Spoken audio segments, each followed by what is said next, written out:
वीरगाथा project 4.0 सध्या सुरू आहे। या अंतर्गत शाळांनी आपली नोंदणी कशी करावी, तसेच विद्यार्थ्यांचा स्पर्धेतील सहभाग कसा सुनिश्चित करावा, स्पर्धेचे स्वरूप कसे आहे, इयत्तानिहाय कोणते विषय आहेत, स्पर्धेचे वेळापत्रक तसेच पारितोषिक व प्रमाणपत्र इत्यादींसह स्पर्धेबद्दल जाणून घेऊया।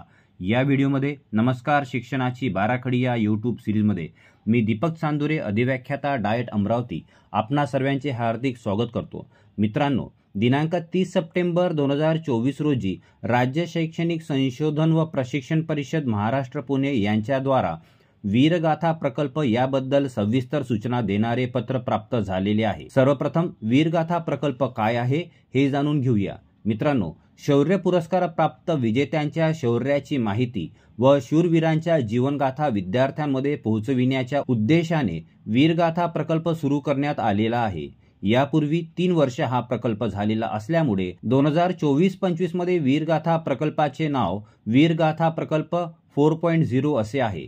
या प्रकल्पामध्ये भारतातील सर्व शाळेतील विद्यार्थ्यांना शौर्य पुरस्कार विजेत्यांवर आधारित सर्जनशील प्रकल्प तसेच उपक्रम करण्यासाठी व्यासपीठ उपलब्ध करून देण्यात आलेले आहे। हा प्रकल्प दरवर्षीच्या प्रजासत्ताक दिनाच्या समारंभाशी संलग्नित करण्यात आलेला आहे। या प्रकल्पामध्ये एकूण 4 कॅटेगरी अर्थात इयत्तांचे स्तर निश्चित करण्यात आलेले आहेत। त्यामध्ये पहिला स्तर इयत्ता 3री ते 5वीचा असून दुसरा स्तर 6वी ते 8वी, तर 9वी ते 10वी हा तिसरा स्तर आहे, तर चौथा स्तर हा इयत्ता 11वी व 12वी करिता आहे। पहिला स्तर अर्थात इयत्ता 3री ते 5वीतील विद्यार्थी या प्रकल्पामध्ये स्वरचित कविता किंवा निबंध किंवा चित्रकला किंवा रेखाटन या माध्यमातून सहभाग नोंदवू शकतात। इयत्ता 3री ते 5वीच्या विद्यार्थ्यांकरिता निबंधाची शब्द मर्यादा 150 शब्द इतकी आहे।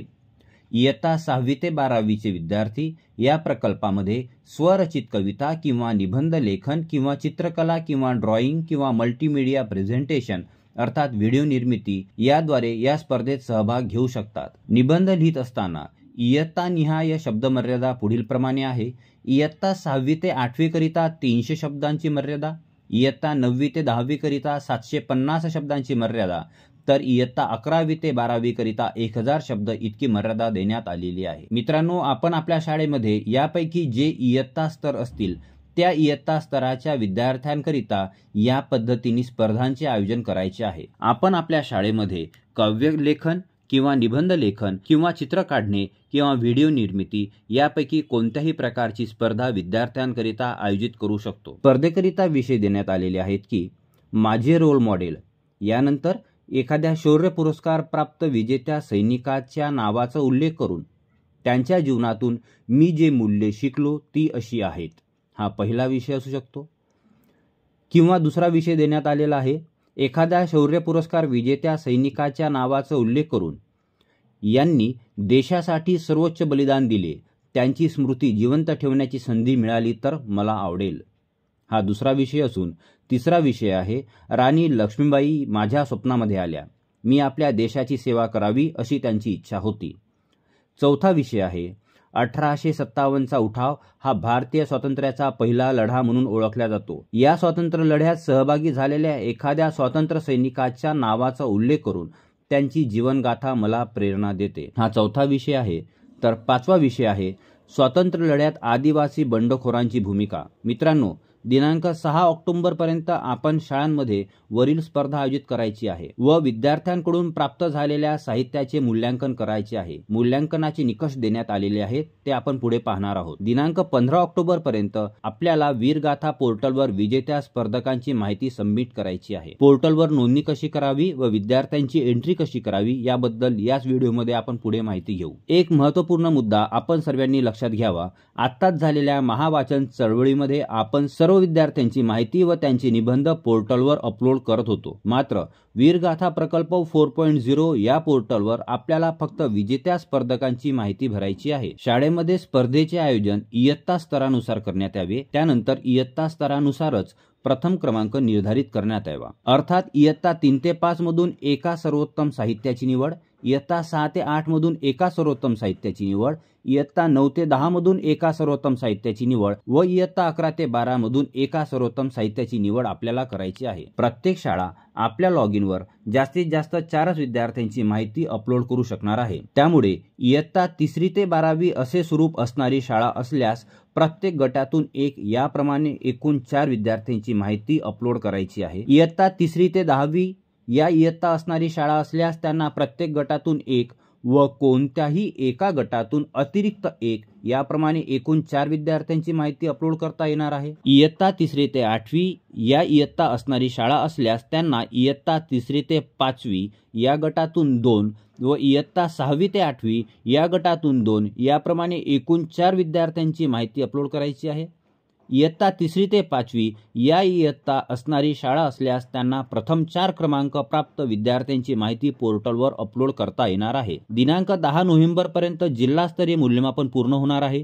दिनांक 30 नोव्हेंबरपर्यंत राज्यस्तरीय मूल्यमापन पूर्ण होणार असून दिनांक 24 डिसेंबरपर्यंत राष्ट्रीय स्तरीय मूल्यमापन पूर्ण होणार आहे. वीरगाथा प्रकल्प 4.0 अंतर्गत बक्षिसे व प्रमाणपत्र यांची माहिती पुढील प्रमाणे. जिल्हा स्तरावर इयत्ता 3री ते 5वी, इयत्ता 6वी ते 8वी, 9वी ते 10वी व 11वी ते 12वी या प्रत्येक स्तरातून जिल्ह्यातील सर्वोत्तम साहित्याची निवड केली जाणार आहे. या प्रत्येक वर्गस्तरातून एक याप्रमाणे 4 वर्गस्तरातून एकूण 4 विद्यार्थी राज्यस्तरीय फेरीसाठी जिल्ह्यातून पात्र ठरणार आहेत. राज्यस्तरावर प्रत्येक क्लास कॅटेगरीतून 2 याप्रमाणे एकूण 8 सर्वोत्तम साहित्य हे राष्ट्रीय स्तरासाठी पात्र ठरणार आहे. राष्ट्रीय स्तरावर इयत्ता 3री ते 5वी, इयत्ता 6वी ते 8वी, 9वी ते 10वी व 11वी ते 12वी या प्रत्येक स्तरातून प्रत्येकी 25 सर्वोत्तम साहित्याची निवड केली जाणार आहे. अशा प्रकारे राष्ट्रीय स्तरावर एकूण 100 विजेते ज्यांचा सुपर 100 म्हणून उल्लेख केला जाणार आहे त्यांची निवड केली जाणार आहे. या सुपर 100 विद्यार्थ्यांना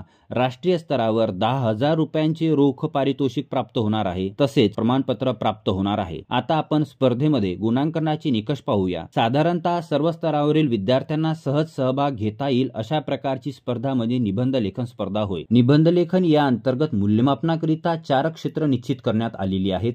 त्यामध्ये अभिव्यक्तीची मौलिकता, प्रेझेंटेशन, सपोर्ट व विषयाशी संबंधित आशयाचा समावेश करणे या प्रत्येक मुद्द्याकरिता प्रत्येकी 4 गुणांचे रुब्रिक्स देण्यात आलेले आहेत.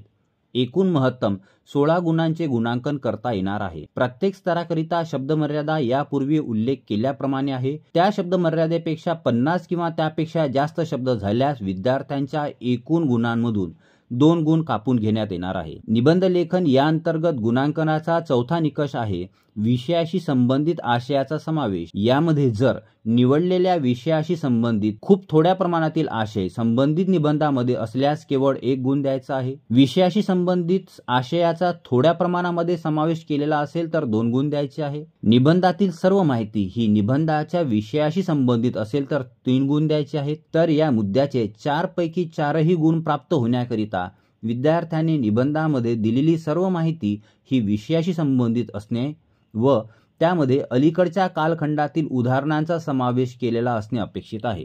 याप्रमाणे चढत्या स्तराची रचना करून रुब्रिक्स आपणास पुरविण्यात आले आहेत. यामुळे मूल्यांकनामध्ये सर्व स्तरावर समानता व वस्तुनिष्ठता राहू शकण्यास मोठी मदत होणार आहे. कविता या साहित्य प्रकाराचे गुणांकन करत असताना आता आपल्याला स्क्रीनवर दिसत असलेल्या रुब्रिक्सचा वापर करावा. यामध्ये अभिव्यक्तीची मौलिकता, प्रेझेंटेशन, काव्यात्मकता व विषयाला धरून आशयाचा समावेश या मुद्द्यांवर प्रत्येकी 4 याप्रमाणे एकूण अधिकतम 16 गुण देता येणार आहेत. मल्टीमीडिया सादरीकरण अर्थात व्हिडिओ संदर्भाने गुणांकनाचे निकष आपल्याला आता स्क्रीनवर दिसत आहेत. यामध्ये अभिव्यक्तीची मौलिकता, प्रेझेंटेशन, संवाद व विषयाशी संबंधित आशयाचा समावेश याकरिता प्रत्येकी 4 याप्रमाणे महत्तम 16 गुण आहेत. तर चित्रकला या साहित्य प्रकाराकरिता गुणांकनाचे रुब्रिक्स आपण स्क्रीनवर पाहू शकता. कोणत्याही प्रकारातील कोणतेही साहित्य हे विषयाशी संबंधित नसेल तर त्याला गुण दिले जाणार नाहीत. विद्यार्थ्यांना साहित्य निर्मिती करण्याकरिता सहाय्य होणाऱ्या 2 वेबसाईट आता आपल्या स्क्रीनवर दिसत आहेत. या दोन्ही वेबसाईटची लिंक या व्हिडिओच्या डिस्क्रिप्शन बॉक्समध्ये दिलेली आहे। त्यातील पहिल्या वेबसाईटच्या मदतीने आपल्याला आतापर्यंत वीर पुरस्कार प्राप्त सैनिकांची सविस्तर माहिती तसेच वीर पुरस्कारांचे स्वरूप इत्यादी बद्दल जाणून घेता येईल। तर दुसऱ्या लिंकच्या माध्यमातून वीरगाथा या नावाने परमवीर चक्र पुरस्कार प्राप्त सैनिकांच्या पराक्रमाच्या गाथा वाचता येतील। मित्रांनो, केवळ वीरगाथा 4.0 या स्पर्धेकरिता नाही तर विद्यार्थ्यांमध्ये राष्ट्रप्रेम व राष्ट्रभावना जागृत करण्याकरिता हे PDF पुस्तक अत्यंत मौलिक आहे। मित्रांनो, आता आपण शाळेची लॉग इन प्रोसेस व विद्यार्थ्यांच्या साहित्याचे सबमिशन कशा प्रकारे केले जाते याबद्दल माहिती घेऊया। MyGov या पोर्टलच्या मदतीने आपल्याला लॉग इन करायचे आहे। याची लिंक डिस्क्रिप्शन बॉक्समध्ये आपल्याला उपलब्ध करून दिलेली आहे। सबमिट माय एंट्री हे ऑप्शन निवडून आपल्याला लॉग इन कडे जायचे आहे। जर आपणाकडे MyGovचे अकाउंट असेल तर आपण त्याच्या मदतीने लॉग इन करू शकता। मात्र आपणाकडे असे लॉग इन नसल्यास सर्वात सोपा मार्ग म्हणजे आपल्यापैकी बहुतांश जणांचे गुगल अकाउंट असतेच, त्याच्या मदतीने आपण आपली लॉग इन प्रोसेस करणे अत्यंत सोयीचे आहे। मी या ठिकाणी माझ्या गुगल अकाउंटचा उपयोग करून लॉग इन करत आहे। गुगल अकाउंट हे ऑप्शन सिलेक्ट केल्यानंतर त्यांनी माझे गुगल अकाउंट डिस्प्ले केलेले आहे, ते मी एकदा कन्फर्म केले। त्यानंतर साइन इनचे ऑप्शन अवेलेबल झाले आहे, तिथे कंटिन्यू हे ऑप्शन निवडले। इथे आल्यानंतर आपल्याला आपला मोबाईल नंबर विचारला जाईल। आपण आपला मोबाईल नंबर टाकल्यानंतर सबमिटवर क्लिक करायचे आहे। लगेच आपल्याला OTP येतो व OTP टाकून आपण आपल्या अकाउंटमध्ये लॉग इन होतो। या प्रकारे आपले अकाउंट तयार झालेले आहे। आता आपण शाळेची माहिती भरणार आहोत। यामध्ये सर्वप्रथम शाळेचे बोर्ड विचारलेले आहे। इथे केवळ दोनच पर्याय आहेत, एक आहे CBSE आणि दुसरा आहे CBSE नसलेल्या शाळा। मी CBSE नसलेल्या शाळेची माहिती भरणार असल्यामुळे मी तो पर्याय निवडलेला आहे। त्यानंतर शाळेचे नाव, शाळेचा पत्ता, राज्य, जिल्हा, शाळेचे बोर्ड, शाळेचे व्यवस्थापन, मुख्याध्यापकांचे नाव, मुख्याध्यापकांचा मोबाईल क्रमांक व मुख्याध्यापकांचा ईमेल ID ही माहिती भरून नेक्स्ट बटन क्लिक करायचे आहे। आता आपल्याला कोणत्या क्लास कॅटेगरीचे साहित्य अपलोड करायचे आहे हे पहिल्यांदा निवडायचे आहे। इथे उदाहरणादाखल मी 6वी ते 8वी हा स्तर निवडलेला आहे। इयत्ता निवडल्यानंतर कोणत्या प्रकारची स्पर्धा शाळेमध्ये घेण्यात आली होती त्याचे 4 पर्याय आपल्याला पुढे दिसतील। आपण जी स्पर्धा घेतली असेल ती या ठिकाणी निवडावी। मी निबंध स्पर्धा हा पर्याय निवडलेला आहे। निबंध स्पर्धा किंवा कविता किंवा पेंटिंग यापैकी कोणतीही स्पर्धा निवडल्यास आपल्याला नंतर लगेच सर्वोत्तम साहित्याची फाईल अपलोड करण्यासाठी चूज फाईल हे ऑप्शन उपलब्ध होते। जर आपण मल्टीमीडिया प्रेझेंटेशन अर्थात व्हिडिओ निर्मिती स्पर्धा घेतली असेल तर अशी फाईल अपलोड करण्याचे ऑप्शन उपलब्ध होत नाही, तर YouTube व्हिडिओचा URL लिंक या नावाने पर्याय उपलब्ध होतो। मी निबंध स्पर्धेची एंट्री करत असल्यामुळे ती फाईल मी इथे अपलोड केलेली आहे। त्यानंतर निबंधाचा विषय, भाषा, विद्यार्थ्याचे नाव, विद्यार्थ्याच्या पालकाचे नाव, जन्मदिनांक, लिंग इत्यादी माहिती भरून या स्पर्धेमध्ये त्या क्लास कॅटेगरीतून किती विद्यार्थ्यांनी सहभाग नोंदविला होता याचा आकडा द्यायचा आहे।